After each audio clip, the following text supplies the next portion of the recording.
béni soit le nom du Seigneur. Je vous dis bonsoir à tous, à l'église de Bernice. Quelle grâce d'être dans une réunion, d'être autour de la parole. Des fois, on le discerne pas. Mais si ces moments ont lieu, c'est parce que le Seigneur le permet. C'est parce que lui, il l'a payé, béni soit Dieu. Et on doit prendre, je le crois qu'on est conscient, mais des fois, on peut tomber dans certaines routines où on ne comprend plus, où on ne regarde pas assez à la valeur d'une réunion. Et c'est que lui est au milieu de nous. Amen. Et que lui, il veut sauver. Amen. Béni soit Dieu. On va faire une lecture dans la parole de Dieu. On va prendre le livre des Actes. Actes chapitre 16. Et on va lire à partir du verset 25. Acte 16, verset 25. Vers le milieu de la nuit, Paul et Silas priaient et chantaient les louanges de Dieu. Et les prisonniers les entendaient. Tout à coup, il se fit un grand tremblement de terre, en sorte que les fondements de la prison furent ébranlés. Au même instant, toutes les portes s'ouvrirent et les liens de tous les prisonniers furent rompus. Le geôlier se réveilla et lorsqu'il vit les portes de la prison ouvertes, il tira son épée et allait se tuer, pensant que les prisonniers s'étaient enfuis. Mais Paul cria d'une voix forte, « Ne te fais point de mal, nous sommes tous ici. » Alors le geôlier, ayant demandé de la lumière, entra précipitamment et se jeta tout tremblant aux pieds de Paul et de Silas. Il les fait sortir et dit, « Seigneur, que faut-il que je fasse pour être sauvé ?» Paul et Silas répondirent, « Crois au Seigneur Jésus et tu seras sauvé, toi et ta famille. » Amen. Béni soit Dieu. Nous sommes dans une partie de la Bible où Paul, où les apôtres vont aller évangéliser tout l'empire romain, vont aller bien de partout porter la bonne nouvelle. Amen. Et par rapport à tous ces hommes, là on a Paul et Silas, eh bien le Seigneur va accomplir de grandes choses. Il y a des conversions, il y a des délivrances, et il y a même des tumultes, parce que là où la vérité va, eh bien il y a de l'effet. Amen. Et puis la vérité, la lumière dérange les ténèbres. Alors ça posait même des tumultes. On les accusait même de porter le trouble. Je veux dire que l'évangile ne porte pas le trouble. Amen. Elle n'est pas troublée. Elle est limpide. Amen. C'est la sainte doctrine, béni soit Dieu. Le trouble se trouve dans le monde. Mais nous ne sommes pas des gens qui portons le trouble. Non, nous sommes des gens qui portons, eh bien au contraire, le calme, la confiance, la paix en Jésus-Christ. Voilà ce que porte l'évangile. Et puis, malheureusement, elle n'est toujours pas bien reçue. Mais je bénis Dieu quand elle fait de l'effet. Amen. Moi, j'aime bien quand la parole de Dieu fait de l'effet. Quand ça bouge. Quand ça percute. Quand il se passe quelque chose. Parce que si on prêcherait qu'il ne se passerait rien, ce n'est pas normal. Et je disais à mon fils, je ne suis pas un grand ancien, je ne suis pas ancien dans le ministère, mais mon fils qui prêche la parole de Dieu, je lui disais, papa, que ta prédication, qu'elle soit aimée ou détestée. Amen. Elle sera aimée par ceux qui acceptent la vérité, elle sera détestée par ceux qui refusent la vérité. Mais que ce ne soit pas une prédication qui va caresser les gens et qui va les faire rester dans leur position. Et béni soit Dieu. Et c'est cette prédication, c'est ce même message, c'est le même évangile que les apôtres prêchaient, de partout où ils allaient. Premièrement, ils sont dans une ville là qui s'appelle Philippe. Et puis qu'ils arrivent dans cette ville, béni soit Dieu, ils trouvent un lieu de prière où il y a une femme qui s'appelle Lydie, et bien, qui va se convertir, qui va recevoir la parole de Dieu. C'est la première européenne qui se convertit. Amen. Béni soit Dieu. Depuis, l'évangile a fait son chemin. Béni soit Dieu, mais il a fallu une première. Il a fallu qu'il y ait une première européenne pour que l'évangile, eh bien, en plus, se diffuse après. Béni soit Dieu. Alors, je ne sais pas où tu en es dans ta vie. Je ne sais pas où tu en es dans ta famille. Peut-être tu es le seul converti, la seule convertie. Béni soit Dieu. Mais ne t'inquiète pas. Demeure pieux. Demeure pieuse, béni soit Dieu. Dieu fera le reste. Amen. Béni soit Dieu. Donc, ils vont aller plus loin. Et puis, la Bible nous dit que là, il y a une femme qui est possédée par un esprit de python.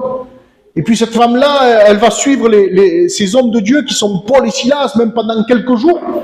Et la Bible nous dit que même, elle disait, ce sont des hommes qui vous enseignent les voies droites du salut. Amen. Elle était capable de flatter Elle est capable de dire c'est ces hommes qui ont la vérité. Et puis cet esprit-là, qui est un esprit, on va dire, c'est un esprit malin. Et avec mon fils, on a dû en affronter un, mais le 1er novembre, c'était. Pour vous dire, je me rappelle de la date. Et mon fils me disait, papa, c'est un esprit de python. J'ai dit oui, je l'ai vu. Au début, il parlait avec nous, je vous promets, il nous parlait de la parole de Dieu, il nous parlait des évangiles. Et puis, béni soit Dieu pour le discernement que Dieu nous a donné. Et puis je disais, mais attends, laisse-le venir, tu vas voir. À un moment, il va se manifester. Et on parlait avec lui, il nous parlait de la vérité, il nous parlait des évangiles, il essayait même de nous bloquer avec la parole. Et puis à un moment, ça n'a pas trompé. À un moment, il y a eu une manifestation. Je veux dire, on ne peut pas tromper Dieu. Amen. On ne peut pas tromper Dieu. On peut venir avec des paroles flatteuses, avec une apparence, avec ce qu'on veut. Mais à un moment, la vérité, ça sort. Et quand on est à la lumière de la parole de Dieu, la vérité sort. Et puis cette femme qui a cet esprit de python, cet esprit qui... Et le python, je regardais, je sais pas pourquoi, normalement je ne devais pas prêcher ça. Mais bon, béni soit Dieu, Dieu connaît tout. Le python, je regardais, c'est un serpent de la race des constructeurs. C'est-à-dire qu'il n'a pas il ne tue pas ses victimes avec un venin, il n'a pas de venin, mais par contre, il étouffe ses proies. Et on a vu, la Bible nous dit, prenez garde à ce que personne ne vous séduise. Parce que pour arriver à avoir le temps de s'entourer autour d'une proie, autour d'une personne, il faut quand même avoir, il faut qu'il y ait eu auparavant un travail, un endormissement sûrement. Peut-être, je ne sais pas, il y a certains serpents mais qui inoptisent leur proie. Et c'est la tactique du diable. Il vient doucement, il vient tranquillement, et puis petit à petit, il s'enroule, puis à un moment, il va étouffer. Et puis, la Bible nous dit que cette femme va être délivrée, gloire à Dieu, elle va être délivrée de ce mauvais esprit. C'est une femme qui disait la bonne aventure, qui faisait la voyante. Et puis ça va pas plaire. Ça va pas plaire. Comme je vous ai dit, quand un ministère a de l'impact, quand un ministère a de l'effet, quand un chrétien, une chrétienne a un impact, a de l'effet, béni soit Dieu, eh bien, ça ne plaît pas au diable. Ça ne plaît pas à Satan, comprenez-le bien. Et puis par rapport à ça, et puis il n'y a pas, vous savez qu'avec Dieu, il n'y a jamais de hasard. Par rapport de ça, on va se saisir de ces deux hommes, en les accusant de porter le trouble, en les accusant de porter une doctrine, des choses qui troublaient, qui n'étaient pas coutumes d'enseigner dans l'Empire romain, des coutumes contraires à ce qu'on a enseigné. Et puis je le crois que nous, on est contraire, on a des choses contraires aux valeurs du monde. Nous, ce qu'on apporte, on a vu, c'est l'évangile, c'est la parole de Dieu. Et puis aujourd'hui, on voit tellement que le monde est dans un tel état de péché que même le monde arrive à nous détester. Pourquoi? Parce qu'on leur apporte quelque chose qu'eux n'ont pas. Et c'est la parole de Dieu. C'est la vérité, béni soit Dieu. Et ce monde est un monde hypocrite. Je ne vais pas vous faire un détail. Vous le savez comme moi, le monde est hypocrite, le monde est menteur, le monde est trompeur. Et puis quand on vient, quand il te voit, même si tu parles pas, même si tu fais rien, mais parce que tu vis dans la vérité, tu vas déranger. Et on va prendre ces hommes, on va les frapper, on va les battre et on va les jeter en prison. On va même leur mettre des chaînes aux pieds, on va les mettre en prison en se disant peut-être là maintenant, eh bien ils ne bougeront plus, là maintenant ils n'auront plus d'effet, là maintenant ils n'auront plus d'impact, mais comme je vous dis, il n'y a pas de hasard avec Dieu. Et un chrétien, par où il passe? Ils peuvent même passer par certaines difficultés, ils peuvent passer par certaines épreuves. Je veux vous dire qu'un chrétien est toujours efficace. Amen. Même dans l'épreuve, il est efficace. Et on va voir, même dans cette prison, il va y avoir une efficacité. Déjà, il y a quelque chose qui est pas anodin. On vous jette en prison, je ne pense pas que ce soit les prisons d'aujourd'hui, mais je pense qu'à l'époque, les prisonniers, croyez-moi, ils devaient être plus bas que terre. Et ils devaient être vraiment maltraités. Et puis, là, on les met dans cette prison, ils sont attachés. Et puis la Bible nous dit que vers le milieu de la nuit, quand même, c'est quand même étrange, vers le milieu de la nuit, la Bible nous dit que Paul et Silas priaient et chantaient les louanges de Dieu et les prisonniers les entendaient. Comme je vous dis, il n'y a pas de hasard avec Dieu. Alors je ne sais pas par l'épreuve que tu passes, je ne sais pas par ce que tu passes en ce moment, et tu te dis peut-être, tu te sens peut-être, c'est normal, quand on passe une épreuve, c'est pas facile. Et tu te dis, mais je veux te dire que même dans ton épreuve, tu es efficace. Dans ton épreuve, il y a un plan déjà pour ceux qui t'entourent, pour ta famille, pour ceux de ta maison, parce que par rapport à ta réaction, parce que tu as Christ et que tu ne réagis pas comme quelqu'un qui n'a pas Christ, eh bien, il va y avoir un impact, il va y avoir quelque chose. Et la Bible nous dit que eux, ils prient, Et en plus, ils chantent des cantiques. C'est quand même, c'est pas l'endroit. Hein. Admettons, prier. Allez, je veux bien. Je me retrouve en prison, je sais pas ce qui va m'arriver demain, que je prie le Seigneur, je pense que c'est normal. Mais en plus, chanter des cantiques, parce que la Bible dit que celui qui a de la joie, chante les cantiques. Amen. Même dans ce lieu, même dans ce problème, même dans cette épreuve, eux, ils prient et ils chantent des louanges au Seigneur. Pourquoi? Parce qu'ils ont la joie. Mais quelle joie tu nous parles, pasteur? La joie du salut. Amen. Ils ont la joie du salut. Ils savent qu'à un moment, ils vont sortir de cette épreuve. Parce que Paul avait reçu comme ça qu'il allait devoir comparaître devant toutes les nations. C'est-à-dire qu'il savait que ça n'allait pas s'arrêter là. Amen. Et que s'il était là, c'est que c'était pour une bien bonne raison. Et parce qu'il prie, parce qu'il chante, la Bible nous dit que les autres prisonniers entendaient. Eh bien, ils savaient que ils devaient encore donner un témoignage. Amen. Pourtant, ils avaient été battus, ils avaient été frappés, mais leur réaction, béni soit Dieu, était la réaction d'un chrétien. Amen. Ils se félicitaient. Amen. Alors, je ne sais pas par quelle épreuve tu passes. Je ne sais pas par quelle persécution tu passes, mais mon Dieu, Jésus me dit que si tu es persécuté à cause de son nom, sois heureux. Amen. Sois heureux, enfant de Dieu. Sois heureux, enfant de Dieu. Béni soit Dieu. Alors, ils sont dans cette prison. La Bible nous dit qu'ils vont chanter. Hein, réellement, ils sont en prison, mais leur cœur est libre. Amen. Leur cœur est libre. Amen. Ils ont cette liberté parce que et ils ont cette joie. Mais d'où vient cette joie, pasteur? Peut-être parmi nous, il y a des amis aujourd'hui qui n'ont pas encore fait la paix avec Dieu. Et tu vas me dire, mais comment ça se fait qu'ils ont cette joie? Comment ça se fait qu'ils sont contents? Mais je vais te le dire pourquoi. Parce que la Bible dit, heureux l'homme à qui la transgression a été remise, heureux l'homme à qui le péché a été pardonné. Amen. Le bonheur, c'est ça. Le bonheur, c'est d'avoir été pardonné, d'avoir été purifié par le sang précieux de Jésus-Christ. C'est ça le bonheur. Pourquoi le monde n'est pas heureux? Parce que inconsciemment ou consciemment, je ne sais pas. Mais ce que je sais, et ce que la Bible me dit, moi je crois à la parole de Dieu, béni soit Dieu, je prêche cette parole avec une conviction ferme, il n'y a aucune faille, et elle me dit que tous les hommes, il a mis dans le cœur des hommes, dans la pensée des hommes, le Seigneur, la pensée de l'éternité. C'est-à-dire que n'importe quel homme qui se dise athée, qui se dise religieux, qui se dise ce qu'il veut, eh bien, il pense, il réfléchit à ce qui va se passer après la mort. Et la Bible nous le dit. La Bible nous le dit, eh bien qu'il y a deux endroits où aller. Soit près de Dieu, soit, eh bien, on va pas mâcher les mots, hein, soit eh bien en enfer, c'est-à-dire loin de Dieu, hein, dans là où il y a des grincements dedans, hein, dans les temps de feu. C'est comme ça, c'est la Bible qui le dit, je ne veux pas être plus poli que la Bible. Et puis, quand on a fait la paix avec Dieu, la Bible nous dit que pour nous, il n'y a plus de condamnation. Amen. Pour un chrétien, il n'y a pas de condamnation, il n'y a plus de condamnation. Donc, l'âme, elle respire. L'âme, elle est heureuse. L'âme, elle a la paix. Mais il soit Dieu, mais pour celui qui n'a pas fait la paix avec Dieu, eh bien, il n'est pas tranquille. Je le dis peut-être consciemment, peut-être inconsciemment, on peut trouver les mots qu'on veut, mais ce que je sais, que celui qui n'a pas Jésus n'a pas la paix. Alors, qu'est-ce qui te manque ce soir? Eh bien, de faire la paix avec Christ. Amen. Ces hommes-là sont en prison. Alors, je ne sais pas, je t'ai dit, eux, ils sont en prison, mais ils sont libres parce que Dieu leur a confié une mission. Et puis là, autour d'eux, il y a des prisonniers. Alors, je ne sais pas dans quelle prison tu es, toi. Dans quelle prison tu es? Qu'est-ce que c'est qui te tient prisonnier? Qu'est-ce que c'est qui te tient esclave? Alors, ce soir, le Saint-Esprit veut t'aider. Le Saint-Esprit veut te le révéler. Je ne sais pas ce qui te tient, ce qui t'empêche d'être heureux. Je veux le dire, déjà, premièrement, c'est le péché. Amen.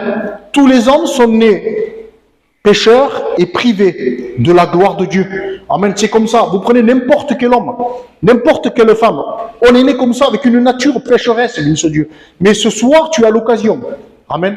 À travers la parole de devenir un enfant de Dieu. Amen. Tu as l'occasion ce soir, eh bien, de sortir de cette prison. Je te dis, je ne sais pas c'est quoi qui te tient.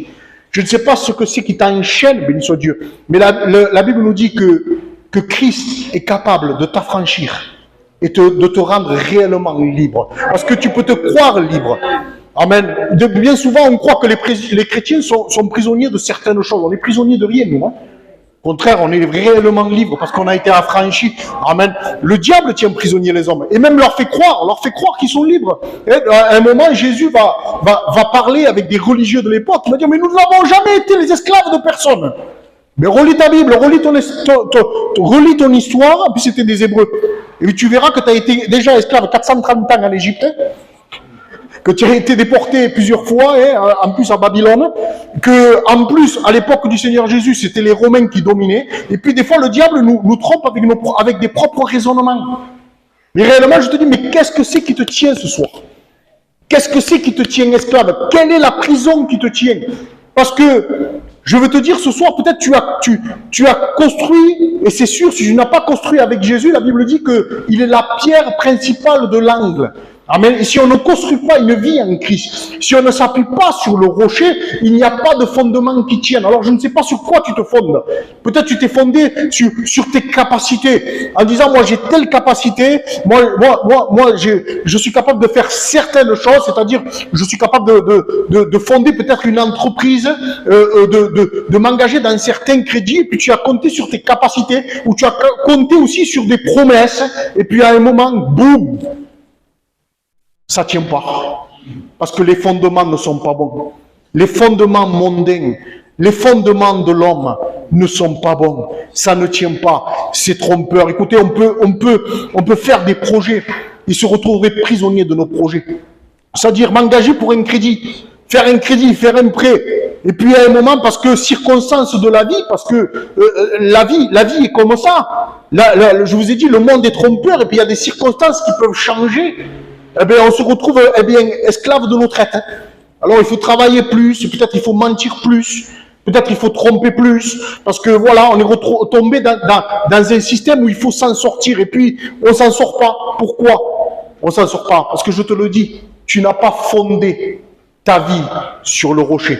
Tu fondes trop ta vie sur de mauvais fondements, sur les fondements du monde, sur tes propres capacités, sur tes propres pensées. Ça peut pas tenir. Si une maison n'est pas fondée en Jésus-Christ, si des projets ne sont pas fondés en Jésus-Christ, s'ils n'ont pas été approuvés par Jésus-Christ, tu seras toujours déçu. Et tu as un moment, tout va s'effondrer. Alors je ne sais pas où tu en es aujourd'hui. Qu'est-ce que c'est qui te tient prisonnier? Qu'est-ce que c'est qui t'a trompé? Peut-être la drogue, l'alcool, je ne sais pas. Pour certains, écoutez, on le voit comme petit, mais pour certains, c'est une cigarette. Une cigarette, on n'arrive pas à s'en lever. On voudrait s'approcher de Dieu. On voudrait s'approcher, on voudrait être chrétien. Mais réellement, c'est cette cigarette, on dit petite, mais réellement, elle est grande. Cette cigarette qui nous tient, je ne sais pas pourquoi je dis ça, mais Dieu connaît tout. Vous savez, je connais des personnes, pour vous dire l'emprise, le lien de la cigarette, ça va peut-être faire sourire, mais je ne suis pas là pour ça, c'est pour vous faire réaliser quand même le pouvoir de cette cigarette quand même. C'est-à-dire qu'il y a des gens qui s'organisent comment dire, tous les mois, ils montent en Espagne, là où c'est moins cher, et ils organisent des excursions, rien que pour aller acheter des cigarettes. Alors que peut-être qu'ils n'amènent même pas leur femme au restaurant à côté. Regardez l'emprise. L'emprise, on dit que c'est rien. Non, mais rien que pour ça, ils sont capables de s'organiser, et tel jour du mois, on va acheter le stock. Je ne sais pas ce qui c'est qui te tient. Amen. Mais je vais te dire qu'il y a un fondement plus grand. Amen. Qui s'appelle Jésus-Christ. J'aimerais que ce soir, béni soit Dieu, tu réalises que sur le fondement que tu as bâti, ça peut pas aller. Ça peut pas aller. C'est pour ça que tout s'effondre. C'est pour ça que tout est détruit autour de toi. Mais ce soir, la Bible nous dit que Christ, que l'Éternel, même dans une ruine, il est capable de bâtir quelque chose.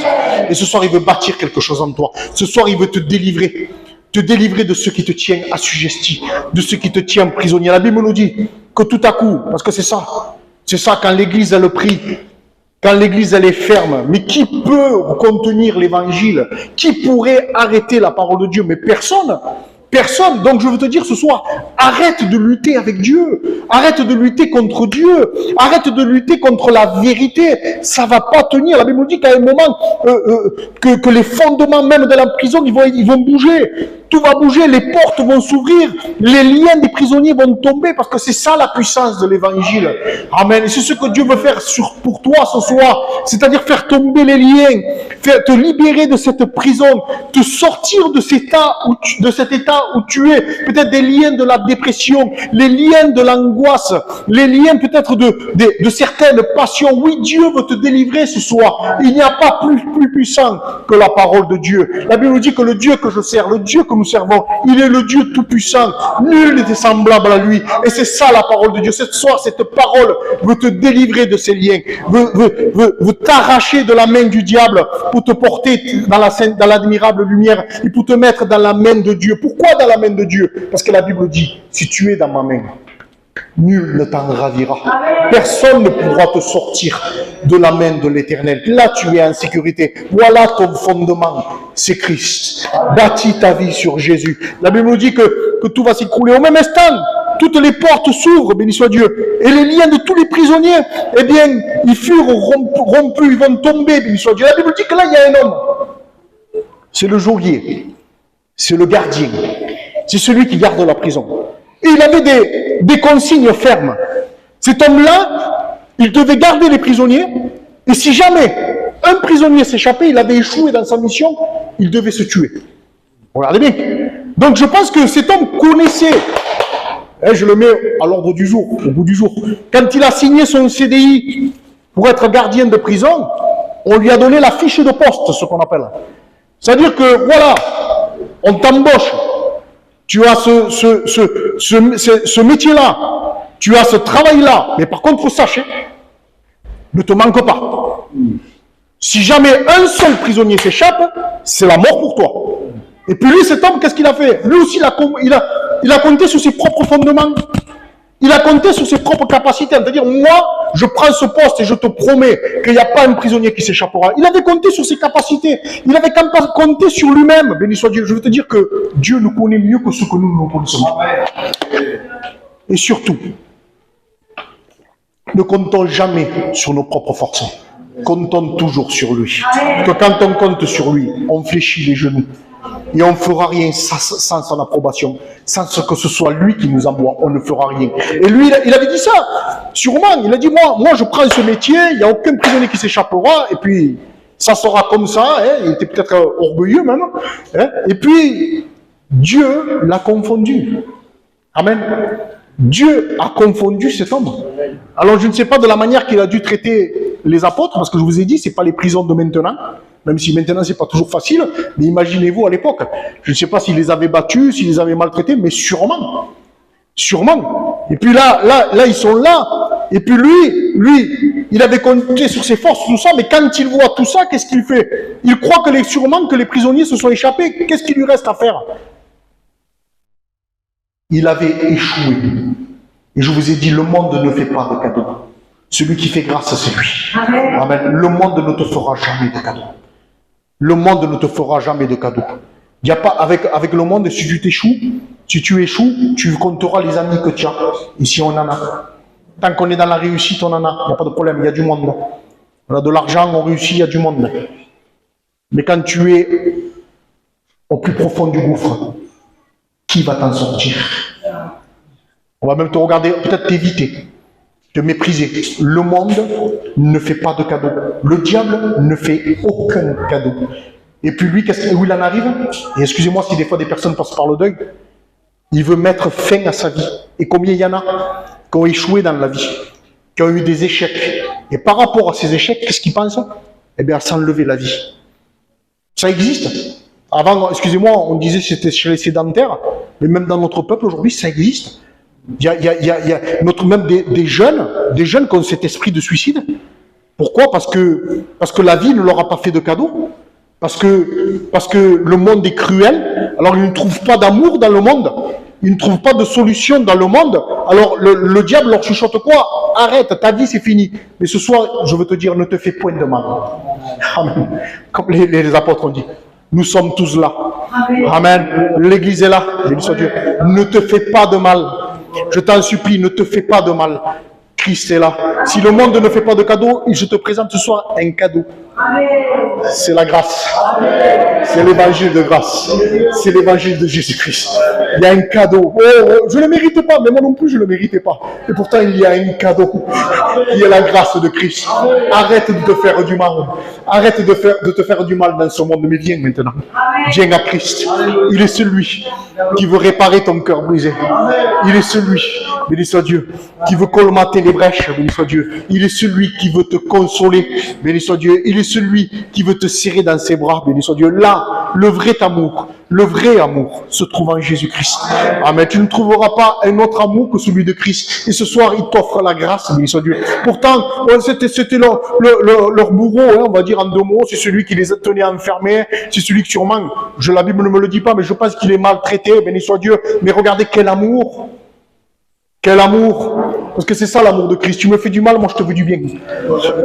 Tu me frappes, mais moi je prie pour toi. Béni soit Dieu, c'est ce qui se passait. C'est ça un chrétien. C'est ça un chrétien. Devant, même à nos ennemis, on leur souhaite pas du mal, on leur souhaite le bien. On leur souhaite la grâce, on leur souhaite Jésus. Et c'est ça qui va frapper cet homme. Il va pas se faire de mal. Béni soit Dieu. Il va pas se faire de mal. Béni soit Dieu. Je voudrais que ce soir tu arrêtes de te faire du mal. Christ est là. Alors le geôlier, qu'est-ce qu'il va demander? Il va demander de la lumière, béni soit Dieu. Et la lumière, elle est là. La lumière, c'est la parole de Dieu. Il va entrer précipitamment. Et il va se jeter tout tremblant aux pieds de Paul et de Silas. Il les fait sortir. Il dit, Seigneur, que faut-il que je fasse pour être sauvé? Béni soit Dieu. Amen. Que faut-il que je fasse pour être sauvé?